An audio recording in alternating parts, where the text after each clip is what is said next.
integrity, trust, enthusiasm, commitment. There's one thing I would add to what Warren said.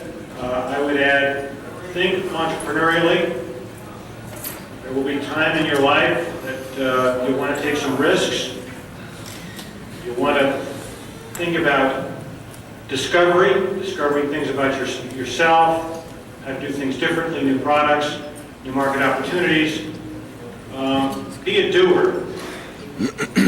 When all is said and done, more is said usually than done.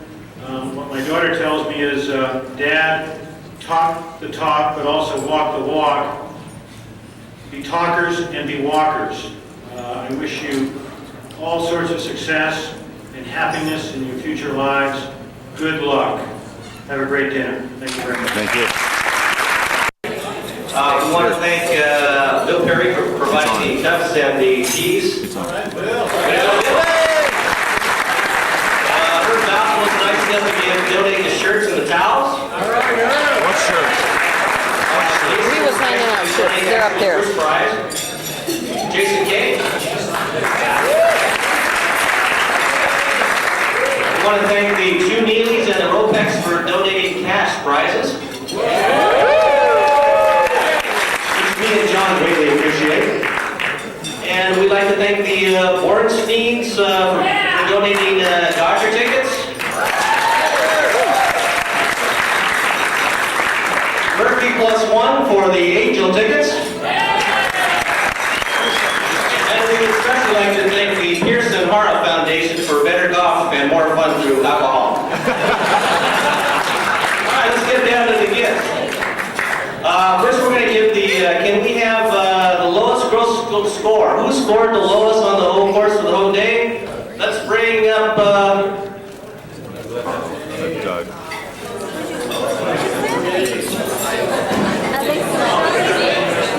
okay, just kidding, we'll go on another game. No, we want to get the lowest gross score. Who scored the best on the whole course out of everybody? Mr. Doug House with the big 82.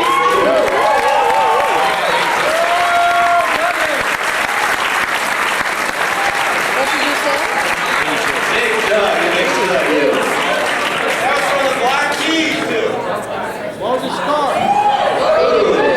Donated by the Cave Foundation. That's right. And we have a special set of balls for Mr. Doug. Tightness for the titless. I mean the specialist. Okay. All right. Now, the woman's best score. Jenny Morgan with a 97.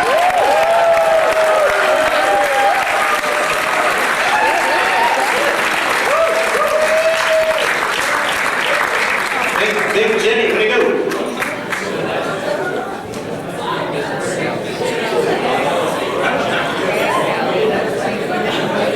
Thank you. I can see All him. right, let's go to the high scores.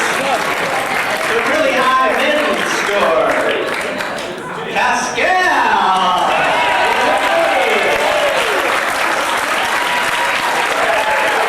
Big Pascal, 140.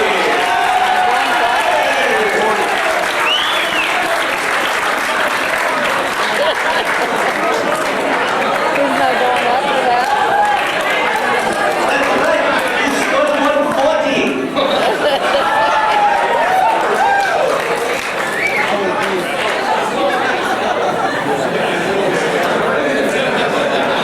Well, what's the country he lives in? Belgium. Yeah, Belgium. Okay, the women's high score. Janet Suzuki with a 140.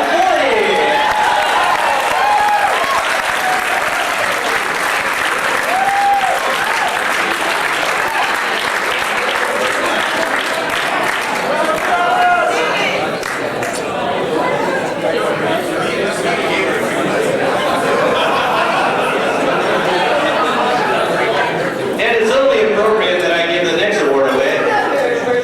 The lowest guest score goes to, must be a family thing, Masayasu Suzuki.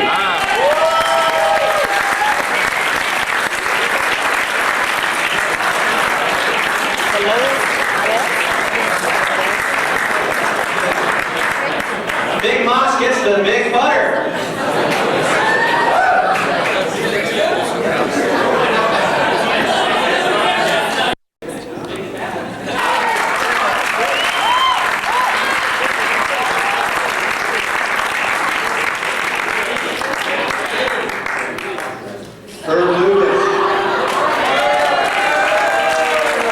At your graduation, because my mother got married that day.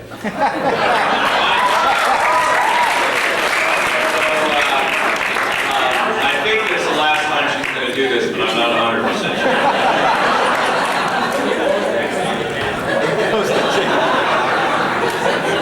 That's just setting something up, I know.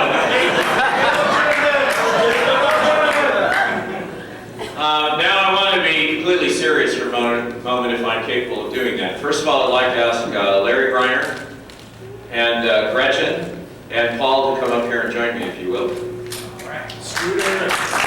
Nelson.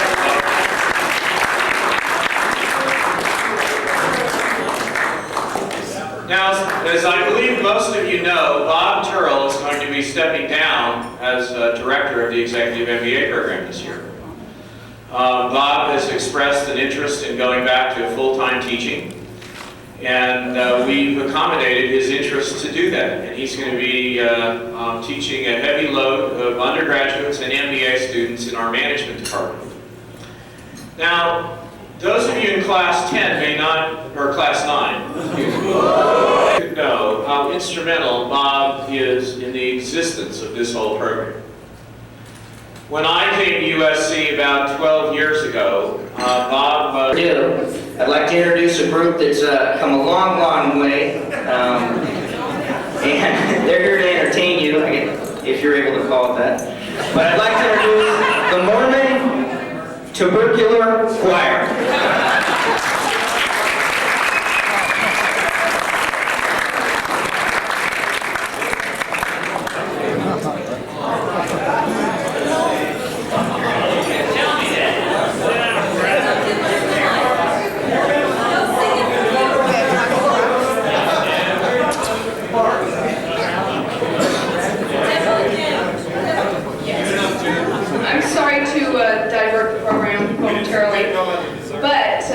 Dessert has arrived, as you can see, and this truly is a Kodak moment. So if you'd like to come up and take a look at dessert, we will serve it, and then on to, as Tim said, the real program. And then there was me and these two guys. Go ahead, look at the cake. Okay, let's see. Let's see It this. looks like it's edible. I'm not too sure. Looks like it does. Spit on it. Oh, wow. Oh, unbelievable. You guys might want to stay up here and stay close. Oh, my God. Okay, the Mormon Tubercular Choir.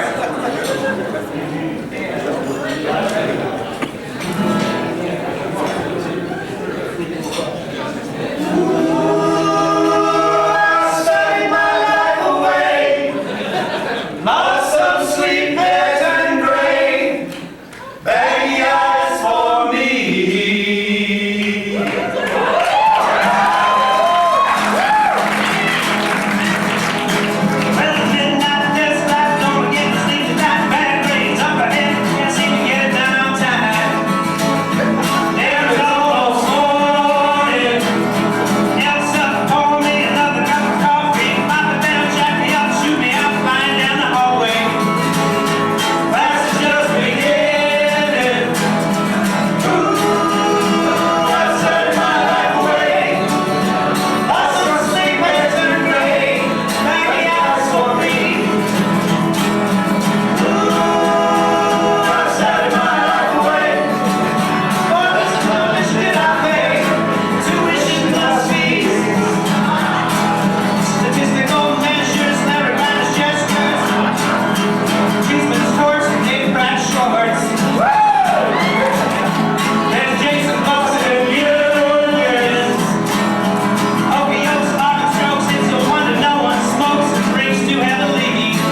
another stand. You ready? Wait, hold on, Dawson, ready, watch.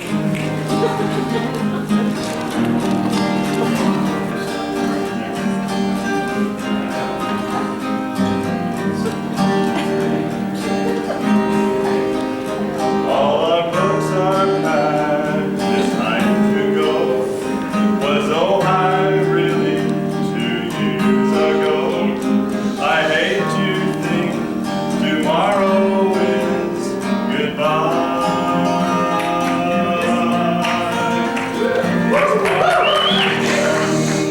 Early morn, 'cause night is done, we've met the storm already. I'm so lonesome, I could cry. So wish me well, and now we'll start to face the world and do our part. We're alone of Troy or USC. We're leaving on the day floor. Last night is almost out the door. Oh, friends, can it really be?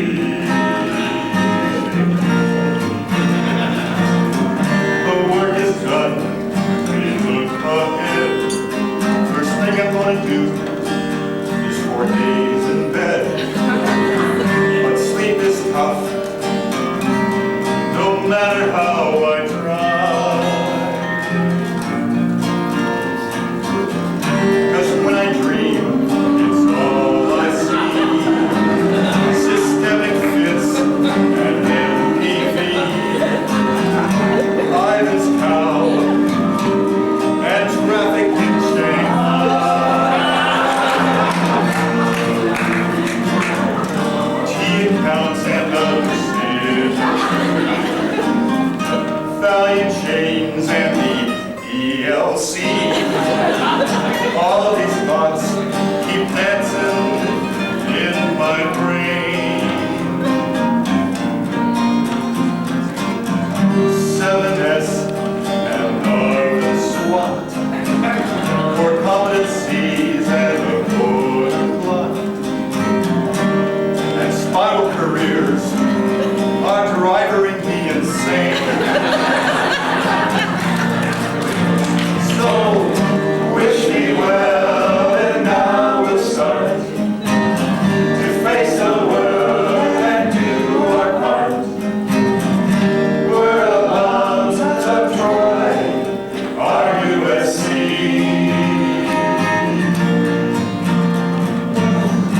Leaving off the day floor. Last night is almost out the door. Oh, friends, can it really be?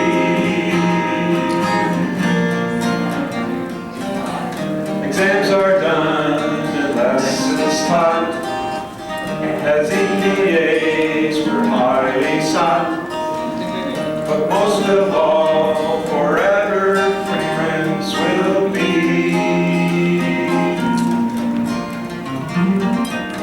Thanks to all who helped us pass the test. We all know last night is the best. These 2 years for nothing would we trade. So wish me well, and now we'll start to face the world and do our part. MBAs are we with a big E. We're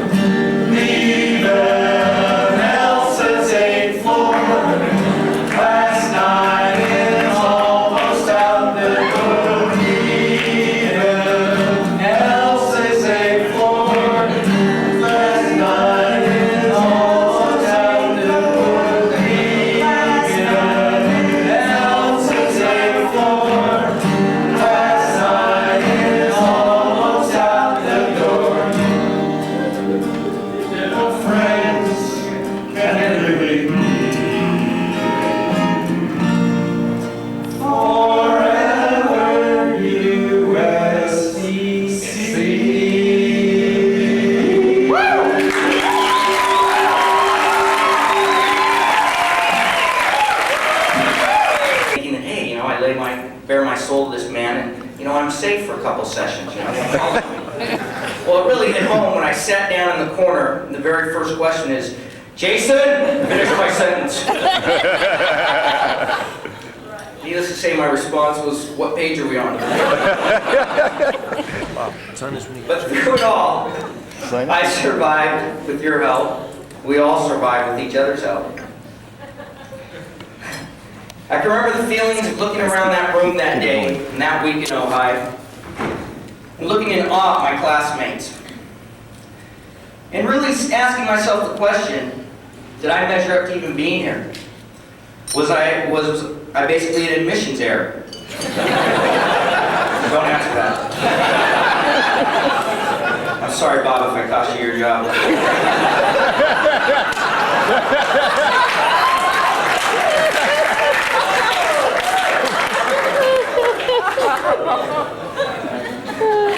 But looking around at the type of people that were in this program, I kept having to tell myself, look, don't worry about it. Nobody else in here has an MBA. If they did, they wouldn't be here, so they're not that smart. And I told myself that over and over, to the point of asking Paul Warmay to check their files. But there's been some memorable events, the social aspect of the program, as opposed to the workload, the parties that were given, the creativity that went into planning these social events, the first Christmas party at Tony and Sherry's house. Yeah.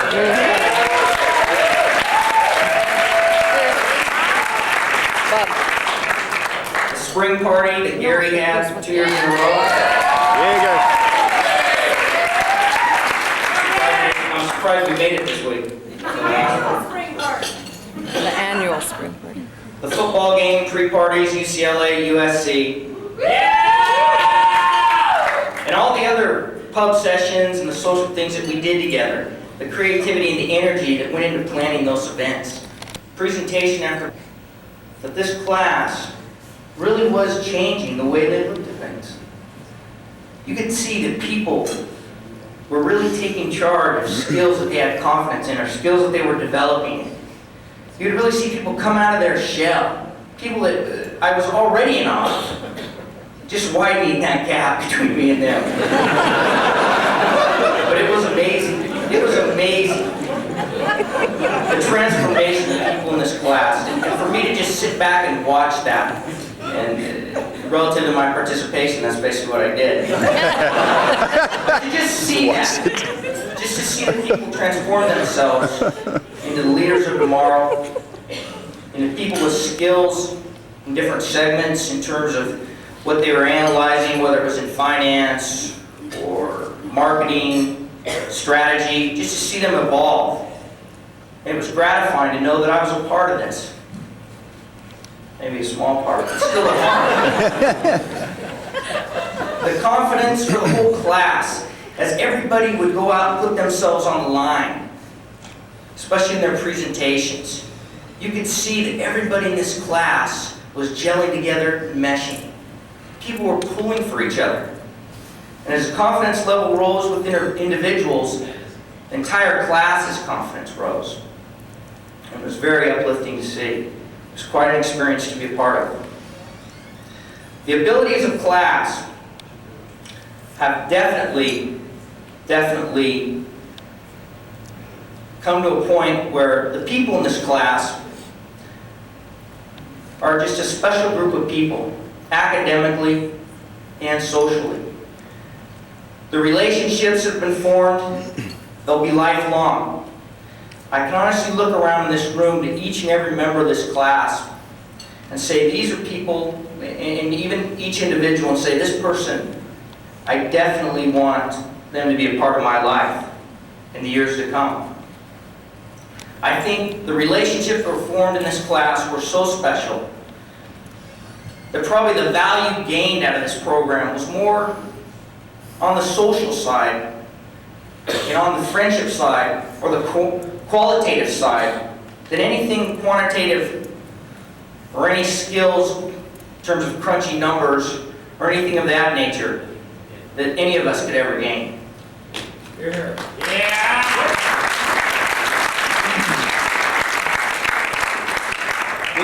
support system for each other.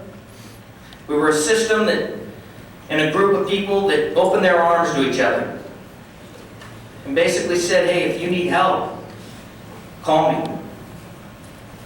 That was the attitude and the culture of the class.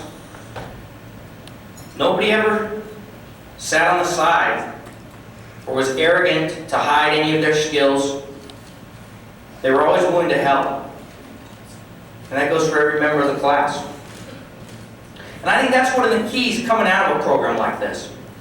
I mean, let's face it, and I think maybe even the professors would agree, I mean, MBA programs are, for the most part, the material that's covered, the books that are read, they're all basically the same.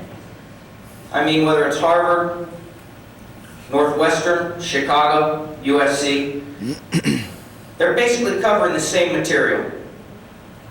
But I think what makes this such a value-added program, and one of the key differentiators, is the relationship-building aspect.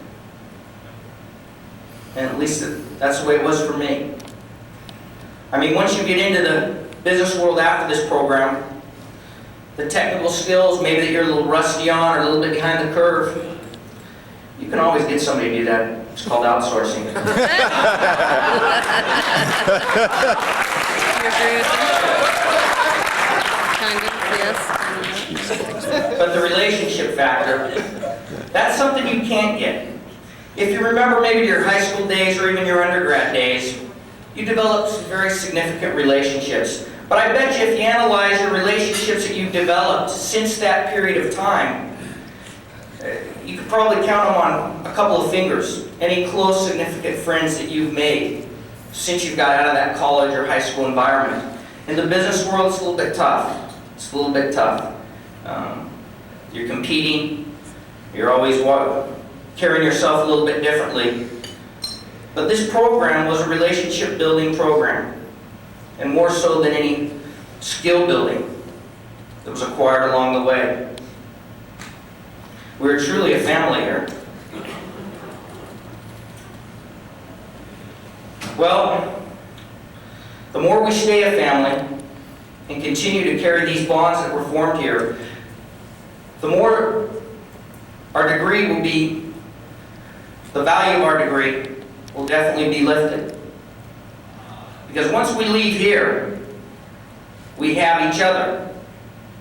And with each other, with each other's help, we definitely can do anything that we'd like to do, whatever objective or goal. But the key is staying together, staying that SC family, staying that Class 9 family. It'd be a waste after 2 years to leave this program and not have any intent to maintain these relationships that have taken so long to maintain, to build over the last 2 years. It'd be like forgetting how to do net present values, or how to do evaluation, or how to segment a market, how to do an environmental analysis, or an implementation plan. The professors look at each other, I think you already forgot that. Last week's great.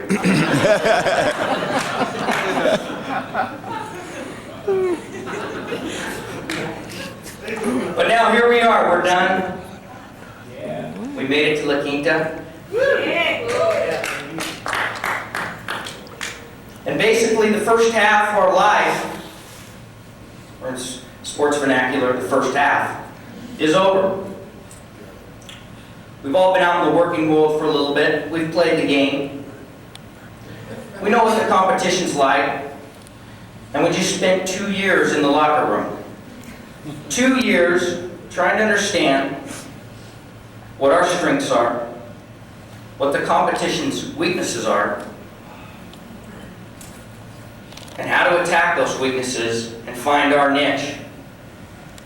We spent 2 years doing that.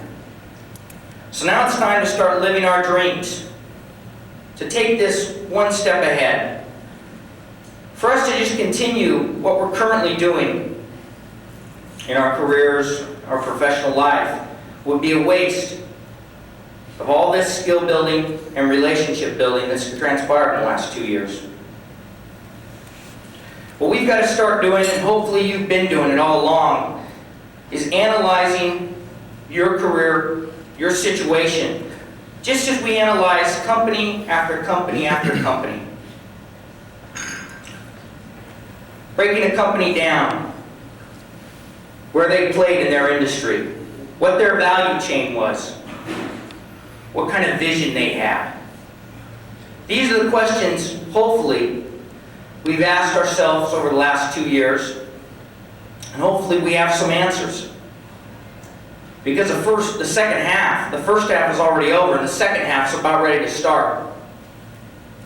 It's time for action. As Napoleon once said, excuse me, sorry. I was absent that day.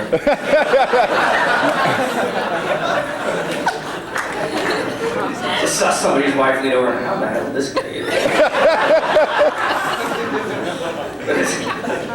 Napoleon once said, in regards to the action, if you start to take Vienna, take Vienna. And we've started to take Vienna by being here. It's taken 2 years to get the game plan, but we've started. And it's now time to realize what your own personal Vienna is. Being around each other as much as we are, we've got to find out what some of those are. And there's some fantastic things going on in this room. Unfortunately, I don't have the time to go over each and every one of them. There's some unbelievable people in this room doing some unbelievable things. You too, Lorraine. But it's time now to take the game plan that was given to us and go out and play that second half of our lives. Not enough paralysis. We don't need to analyze. We've got some of the answers. We've got the playbook. But now we've got to get out there. In my life, I've been a novice or... Turkey, yeah. I only tell that when I want to raise money. So I'll hit you after you pay your bill tomorrow. But I've kind of been a person that's tried to get to know what successful people do with their life and how to pattern myself after them. I've had the pleasure of knowing 3 very successful people. And success may be defined here financially, but also in the things that they've created. One relationship was very close and instrumental in my life, and it was with Julio Gallo. I grew up in a little town called Modesto, California. It's where the Gallo winery was started. Planning how individually, each and every one of us is going to take the information here, what we spent 2 years trying to craft, and live our dreams.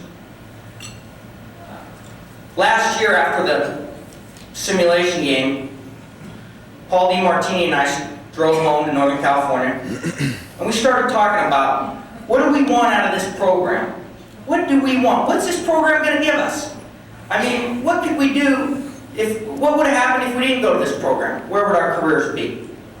I mean, what's the difference? How can we make sure we take the learning here and make a difference? We started looking around at how can we reach our goals, and what are they? We discussed it over an 8-hour car drive and said, hey, I'd like to control my own destiny. Paul concurred. So maybe we ought to try to buy a business. So we talked about it. We analyzed our individual strengths and weaknesses. We concluded that, with my sales and marketing skills, Paul's financial and administration skills, we might make a nice fit. And together we could possibly attain our dream and conquer Vienna. So here we are. After 1 year in the program, we were already identifying what we were going to make sure happened after this thing was over. Because for nothing to happen would almost be in vain that we went through with this. So we decided that he was in the utility business, I was in the beer business. It was a little too capital intensive to buy a utility. So we settle on a beer distributor.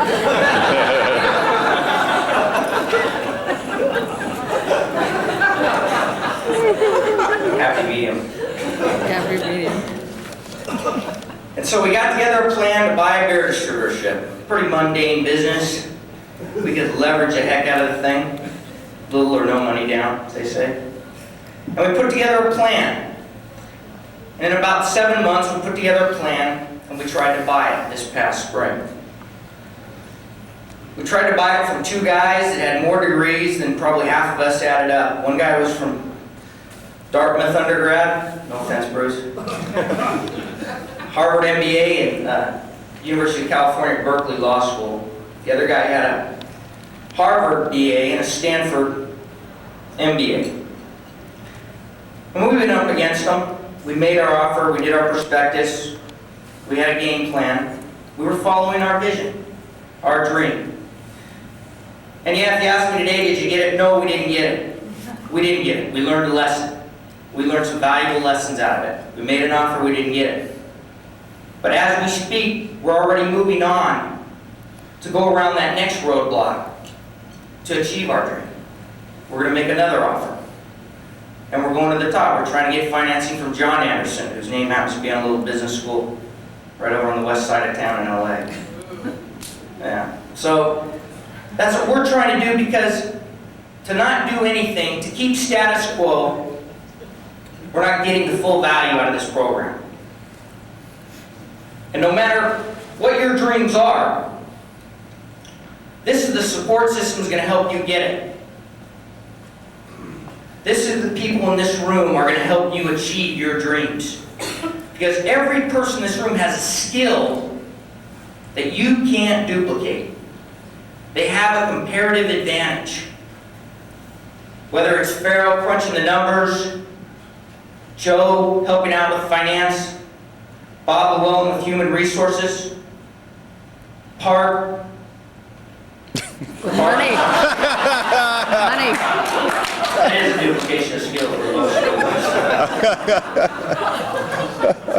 But the bottom line is, the people in this class, we're looking for them to help us achieve their goals. And that's what everybody in this room should be looking at each other for. Helping each other.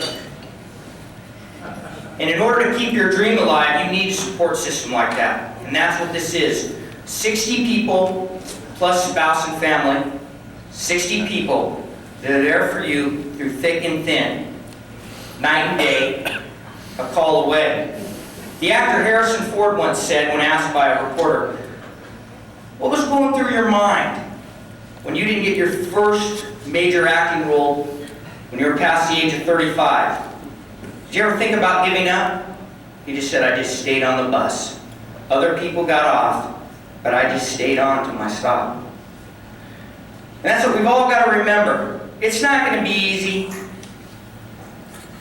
It's not going to come like luck. It's going to be tough. But we've spent 2.5 years developing the skills, and more importantly, developing these relationships. And that's what has to be done. So here we are, halftime's over. We got to go out, play as a team, work together, help each other when we're down, and win. Thank you.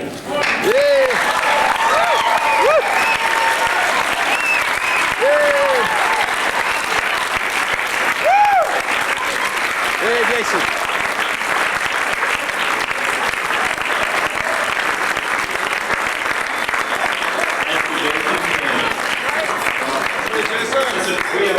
Nice job, Jason. And realize this, it's a There's one thing that came out from. Well, it's okay. We got her on the Jack Daniels thing too.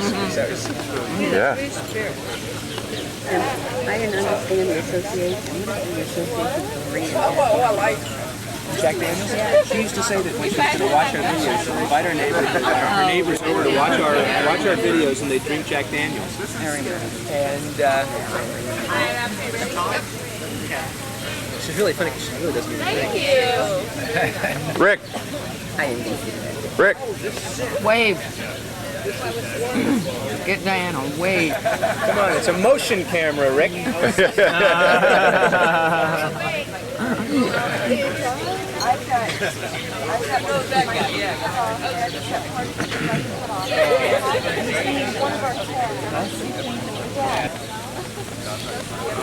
Come some late birds. It's almost time to leave, actually.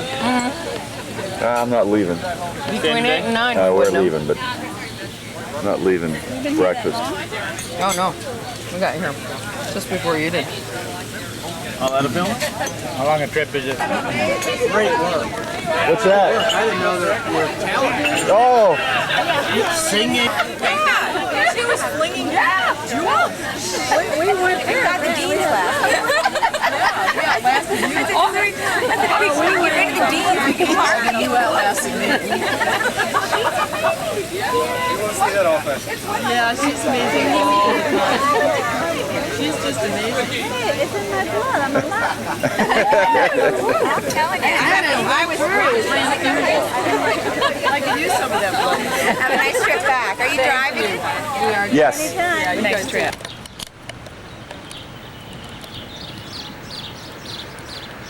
Leaving on a jet plane or a Suburban.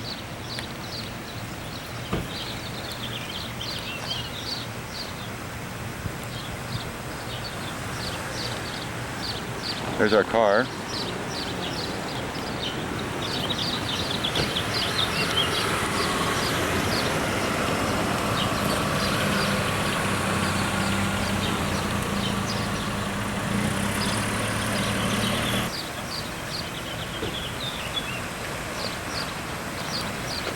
There's our friends. As a matter of fact, one of the things I find in not just graduates, but also in my own children and people in general, is that some of them go through life without ever identifying that module of talent, that sense of purpose that will help them to lead productive, creative, and great lives. So purpose is perhaps the number one thing.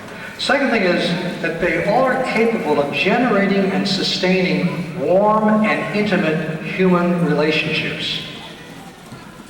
They're capable of generating and sustaining trust. They provide to other people not just empathy, but caring, understanding that you're on their side. Every single leader of the 150 that I've been examining and looking at through a microscope the last 15 or so years has had this capacity to be able to develop deep, strong, committed, trusting human relationships. And you know, one of the interesting sidelights of my study is that when I discovered that in my first study of leaders, almost all of them, and in those days when I first started off, most of them were men. They were all of the group I studied. Fortunately, in my recent study, there were half men and half women in my study, but in those days, back in the early 70s, mid-70s and 80s, they were mostly men. And I noticed that of the 60 chief executives from the Fortune 500, there were 40 of them from that group. 40 of them, with only one exception, were still happily married. Durable, happy marriages. And I was curious about this. And the one who wasn't still married was actually a widow. She was Kate Graham, whose husband, Eugene Meyer, left her the Washington Post empire. And I asked several of these people, how do you account for this strange fact? Because in Southern California, I haven't found durable marriages, you know, the typical way of life around here. We have a 50% divorce rate. And the only people I've recently heard that were enthusiastic about the institution of marriage are 2 Roman Catholic priest friends of mine who seem to be. And one of them said to me a very interesting thing. He said, from my spouse, I can always depend upon the truth, on reflective back talk. I like that phrase, reflective back talk. To find as many sources of people around you on whom you can rely on for the truth. One of the most difficult things for leaders, whether it's a dean of a college, whether it's a president of the U.S., whether it's the head of the PTA, is to get valid, direct, honest, candid feedback from the people they work with. It's difficult. And the third and last feature or quality of these people is and I want to make a lot of this because I think it's so important, it's that they all have a sense of adventure. Bold, audacious, curious, risk-prone, biased toward action. They feel that, I noticed that they never thought of failure. As a matter of fact, in my first study, I heard about 25 synonyms for the word failure, but I never used failure. One of them said, the very word conjures up something that's terminal, that's lifeless. So the words I would hear would be mistake, error, glitch, bollocks, hash, screw up, but never the word failure. And I guess one of my favorite anecdotes about this is when an IBM executive back in the late 60s made what I would not call a trivial mistake. It was a $10 million marketing blunder, which was in those days a lot of money and still is today. Shortly afterwards, he was called up to then Tom Watson Sr.'s office in Armonk, fully expecting either to be fired or to be sent to IBM's Siberia. I mean, all companies, you'll know this, have a Siberia where they send people they want to just forget all about. For my doctoral thesis at MIT, I studied the FBI and J. Edgar Hoover. And J. Edgar Hoover would send all failed FBI agents to Butte, Montana. 25 years after his death, there are still more FBI agents per capita in Butte, Montana than anywhere in this country. So, as a matter of fact, Tom Watson Jr. began talking about a promotion and about a raise in pay. And this vice president was stunned. He said, you mean you're not going to fire me? And Watson said, fire you hell. We just spent $10 million educating you.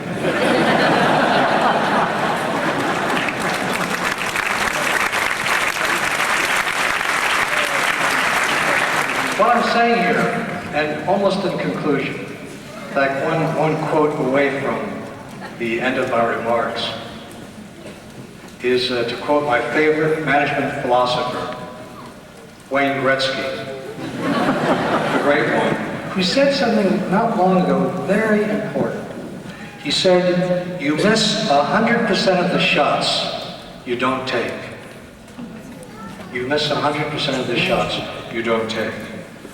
So that's what I'm getting at by the sense of adventure and curiosity and risk, and action bias, and the idea that you can't fail, that failure is impossible. And then, in conclusion, I thought of those 3 words in my dream. And I'm not making this up, but it's interesting because I'm going to end with these 3 words because I think I could have summarized my whole speech in less than a minute. The 3 words that came to me were purpose, feelings, adventure.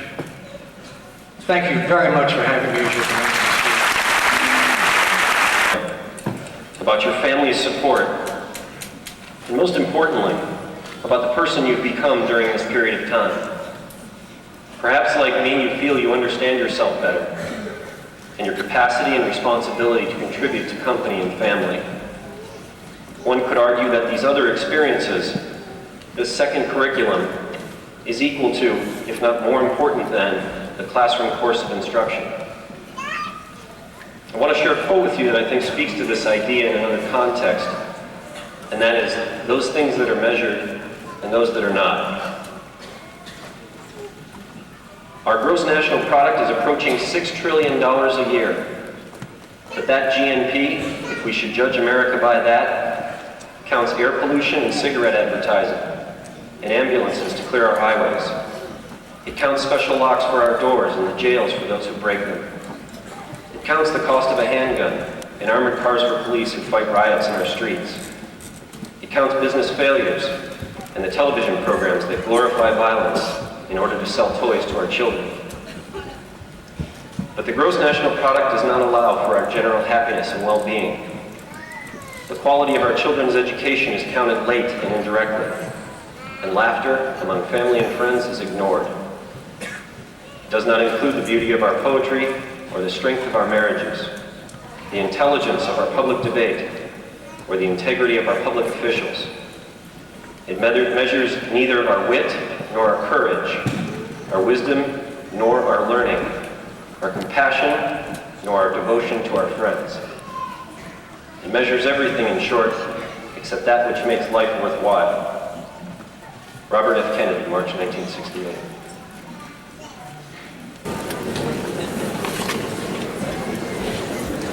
Dean Westerfield, may I present Class 9 of the Executive MBA program. Kelly Leptra. Herb Lubas.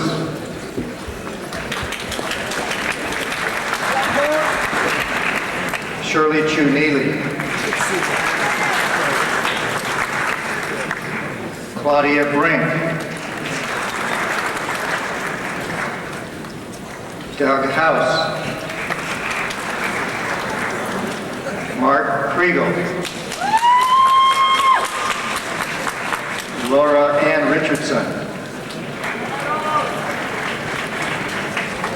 Denise V. Speak.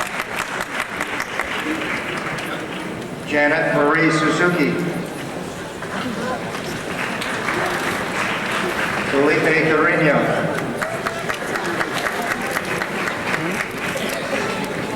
Bruce Steele.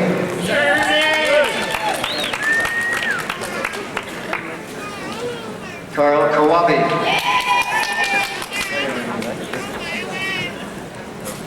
Robert Llewellyn. No. You guys, yeah. Paul Orson Gregory.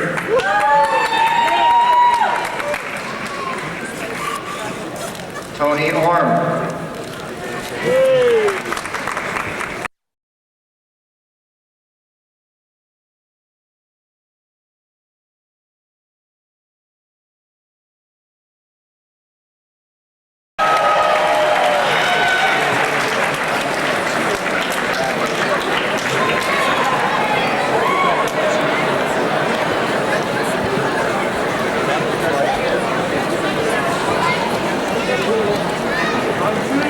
For the class of 1995, congratulations, you've done it, it's over. Good luck with the rest of your life.